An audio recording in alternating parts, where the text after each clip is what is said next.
नगरपालिका निवडणूक प्रभाग क्रमांक 8 मध्ये कुमार वाकळे यांची बिनविरोध निवडीकडे वाटचाल।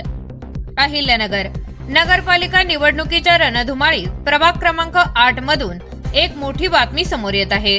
अर्ज छाननी आणि अर्ज मागे घेण्याच्या प्रक्रियेनंतर प्रभाग क्रमांक 8D सर्वसाधारण प्रवर्गामधून राष्ट्रवादी काँग्रेस पक्षाचे उमेदवार कुमार बबनराव वाकळे यांची बिनविरोध निवड निश्चित झाली आहे।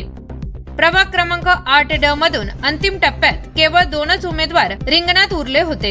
यामध्ये राष्ट्रवादी काँग्रेसचे कुमार वाकळे आणि अपक्ष उमेदवार मुरलीधर रामा कोलते यांचा समावेश होता। मात्र आज सकाळी राजकीय घडामोडींना वेग आला आणि अपक्ष उमेदवार मुरलीधर रामा कोलते यांनी आपला उमेदवारी अर्ज मागे घेतला। बिनविरोध निवडीचा मार्ग मोकळा।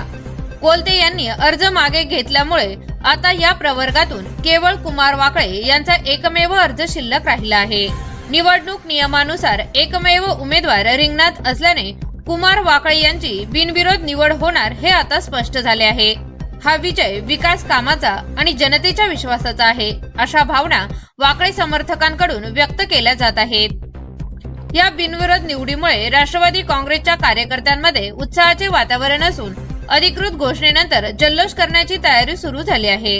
कॉंग्रॅच्युलेशन्स वहिनी, बाळ झाल्याबद्दल। पण मी ऐकलंय डिलिव्हरी फार क्रिटिकल होती, आता ठीक आहे ना सगळं? अगं होता थोडा प्रॉब्लेम, पण स्त्रियांच्या आरोग्याची संपूर्ण काळजी घेणारं मातृसेवा होतं ना साथीला। सगळं सुरळीत झालं। किशोर वयापासून ते रजोनिवृत्तीपर्यंत स्त्रीच्या आरोग्याची संपूर्ण काळजी घेणारं अहमदनगरमधील पहिलं स्त्री रुग्णालय Matruseva women's hospital obstetric ICU। किशोरवयीन आणि विवाहपूर्व समुपदेशन, गरोदर माता तपासणी आणि प्रसूती, पहिल्या सिझेरियन नंतर नॉर्मल डिलिव्हरीची सोय। मातृसेवा विमेन्स हॉस्पिटल, सक्कर चौक, नवीन टिळक रोड, अहमदनगर। फोन 9850 20 0017।